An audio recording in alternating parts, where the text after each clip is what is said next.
Well, welcome back. Welcome to the first content episode of the Culture Focus Practice podcast. I'm your host, Dr. Tara Bosser, and we are going to dive into the four biggest struggles of group practice owners. Four group practice owners? I don't know, same thing. Okay, so if you have been in this field for longer than a month, let's say, you will probably have run into one or two or four of these things. So I'm just going to talk a little bit about each of the struggles, and then I want to talk about some potential antidotes. Yeah, so let's do it. Struggle number one, hiring and retention. Yeah, I don't know what's in the air lately, but hiring is a fucking struggle. It just is. It's always a struggle. There's like the general issue with it, which is sort of like attracting people. And then, of course, like the whole application interview hiring process, which I love. And I think you can do very effectively and very well. But then there's also the retention component. But at the base level of that, at like the very, very basic level, what people tend to do that I see consistently is they hire for skill, but they don't even assess whether or not that skill is there. So if I told you I do XYZ therapy, or I take XYZ approach, or I do this, or I'm this, great. Like, that's great. I can say anything. I might even be able to talk about it, and I might seem competent. So it might seem like I know what I'm talking about. That has nothing to do with how it shows up in practice. So for me, one of the first things with regard to like hiring and retention is that people aren't actually assessing whether somebody can do what they purport to be able to do. That's an issue. So that's one major thing is anytime you are going to hire somebody and they say they do X or Y or Z, have a skills-based component, have some sort of skills-based portion to your interview process. It adds 20 minutes. You don't need to spend all day having somebody to do something, excuse me. It can be a 20-minute thing. Fuck, it could be a 10-minute thing. It doesn't matter. Anything that helps you assess whether or not they are able to do the thing that they say they can do. That's one thing, is basically ensure that the skill is there. Second, and I would say these to me cannot be taken apart. One is not more important than, well, I mean, actually, no, I do think one is more important than the other, but I'm unwilling to hire without both of these things in place. That's what I should say. The second piece is culture. So I refuse to bring somebody on who's not a culture fit. Absolutely not. They have to fit with the vibe. So if you're bringing somebody on and whether, I don't know, maybe potentially they gave you a bad vibe, but they were able to do the thing you wanted them to do, or they said they could do the thing, and so you hired them anyway, or maybe the person who normally hires wasn't there that day, and so you're the one that was left deciding, and that's not something you excel at, or maybe it's your first hire and you weren't even thinking about culture, or maybe you think they're a culture fit, but you don't actually know how to assess if they're a culture fit. So you have nothing in place to ensure that this person actually is a culture fit. So long story short, when you are hiring, it should be for both. It would behoove you if your hiring process included both a skill-based component and a culture-based assessment, something to try to ascertain whether or not this person that you're going to bring into your life and into your team's life, if you have a team, will actually fit. So two easy ways of doing that. One is ask value-based questions, get really clearly defined on your values, ask value-specific questions in your interview process. Two is just always keep it as a filter as you're interviewing this person. But and three, I guess I said two things, but maybe three things. The third thing is I realized early on that I didn't want to be the only one. I mean, ultimately, it's my decision on who to hire or not. But I knew early on I didn't want to be the only person who had an influence over who joined the practice, because it's my practice, but I'm not the only one here. Like, there's a lot of people who are here and who make the entity up. And so I need to make sure that these other people also are excited about bringing somebody new into the mix. They're bringing somebody new into the system, and that person is gonna, sort of meld right in. And so even my team, now we have a hiring committee at this point, but even early on, I just had people join in on the interview and we debriefed after. And so having almost like a checks and balances for who's joining the team, especially with regard to culture, is I almost said it's a power move, but I don't think it's a power move. I just think it's really important for ensuring goodness of fit. So hiring is a struggle.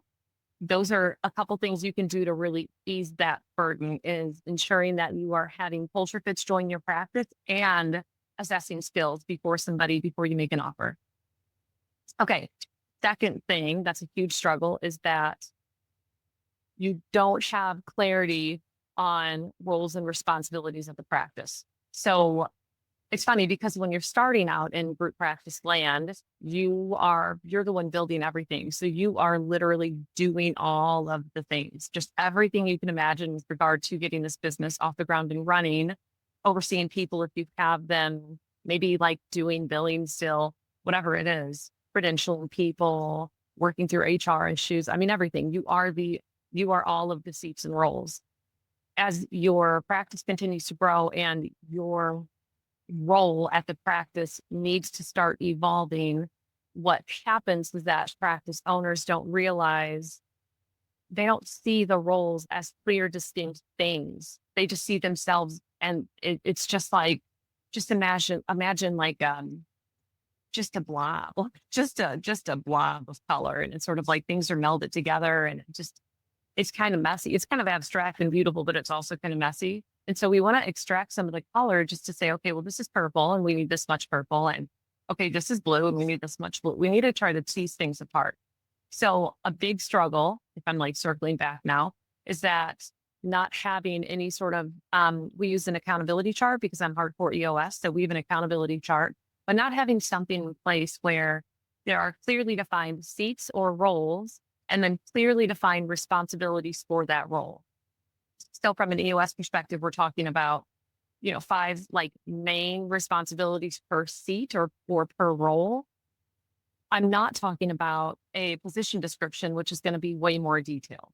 So when I'm saying seats and responsibilities, I'm sort of like, that's like an EOS lane.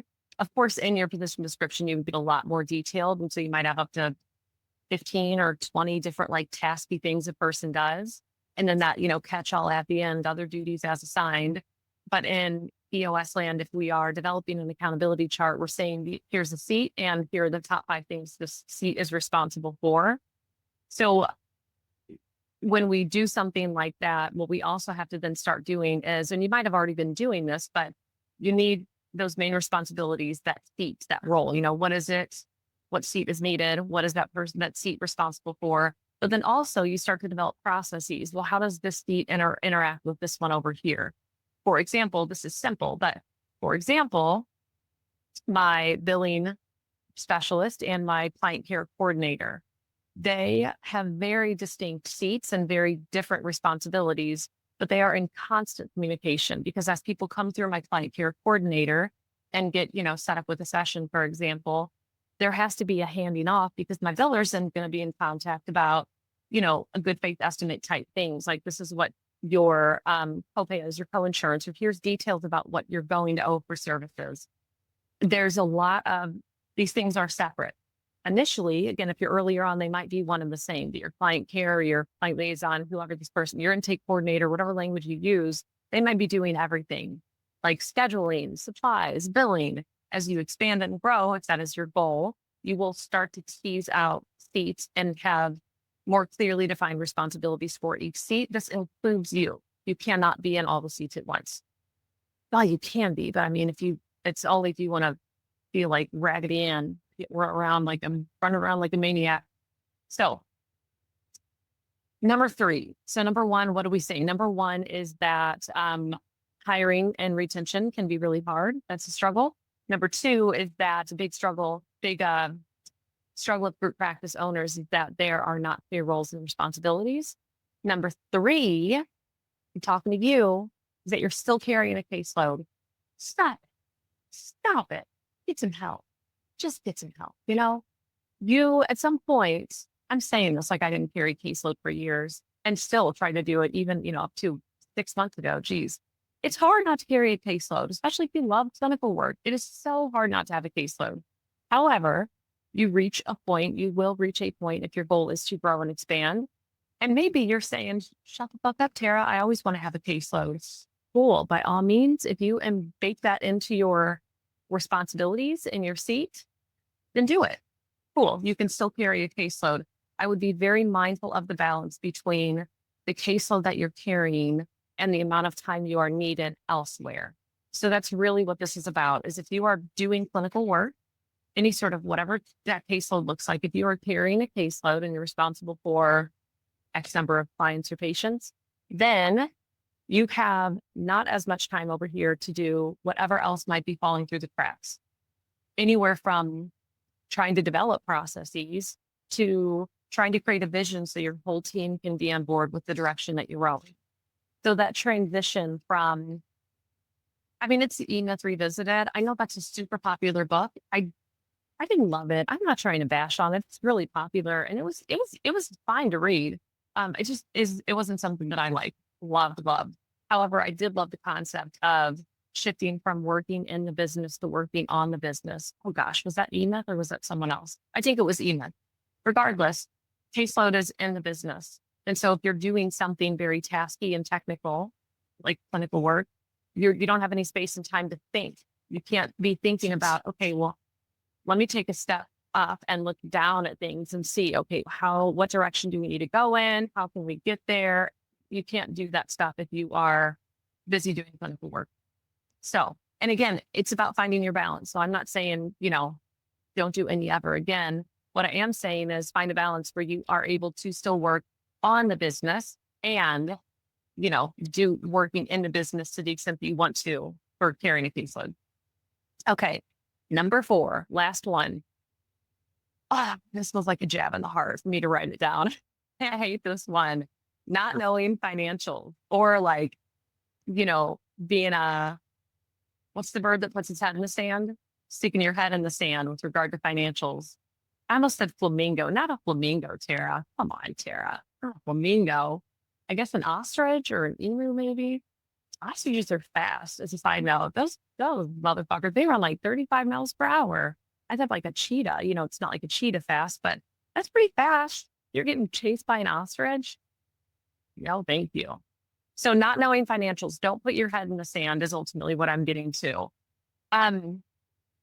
There are some things that you are not going to be good at. That kind of goes back to the roles and responsibilities conversation too. Just accept it. You can do all the things, but should you? Should you be doing all the things? I will answer for myself. That answer is no, I should not be doing all the things because I'm not good at everything. Plus, I don't like everything. I don't like to do everything. Financials is one of those things in my world, my group practice world. I need them done. I want to trust that they are done well. I want to see my reports. I hate everything about it. I hate everything about it. I hate sending in statements. I hate it. I hate it all. I just hate doing it. Still gets done. Not my favorite thing. So you don't need to, some people like this. I've worked with folks who they do their own books. They maintain their own bookkeeping. They prefer it that way. More power to them. I absolutely cannot. Well, I can't do it. I would just fuck it all up. So as soon as you can, if you are not good at maintaining your books and you don't know your finances, your financials, that is problematic because you can't stay up on anything. You don't know what's coming in or going out. You can't look at your monthly profit and loss statements to see. If you're looking at those, I would look at a percentage based thing, but your monthly profit and loss statements, excuse me, you can't see where money is going and where maybe you think income is less than what it is or more than what it is. You can't troubleshoot. You can't be proactive about anything with regard to finances or forecasting or budgeting if you don't have a handle or an understanding of what's happening financially in your business. So if you're not good at that, like me, get somebody, hire a bookkeeper. I know a great bookkeeper. You can hire a bookkeeper. You could hire your CPA. If you have a CPA, maybe they do bookkeeping. There's a lot of things you can do to help remedy this, but ultimately the struggle is staying on top of financials. And I would say that the ask is that you stay on top of finance. So that's it for the day. I'm really hoping that this hits home, and I am going to ask that you subscribe to make sure you stay up on anything that's coming out. Again, we're talking about all things culture, EOS, leadership, hiring, retention, people. I like organizational structure. That's kind of embedded into EOS. This is the Culture Folks Practice podcast. Again, my name is Dr. Tara Boston-Kemper. If you are into EOS and you're implementing it and using it, I have this is a recent start. This is like at the launch. This is sort of a recent group I developed, but get on Facebook and join the EOS Collective for group practices. So this is for people who are really interested in, well, that they're currently attempting to implement or integrate EOS into their practice, or maybe they're just trying to get better at it. Go there. It's totally free to join. You can be surrounded by other people who are actively using it in their own practice, including yours truly. And if you really need more support, where you're listening and you're like, oh my God, I have 15 people and I still do everything, or reach out to me. I have a membership. Go to tarabostonkiver.com, click on the membership and join. It's Practice Culture First membership, a little bit different. Culture Focused Practice Podcast, Practice Culture First membership.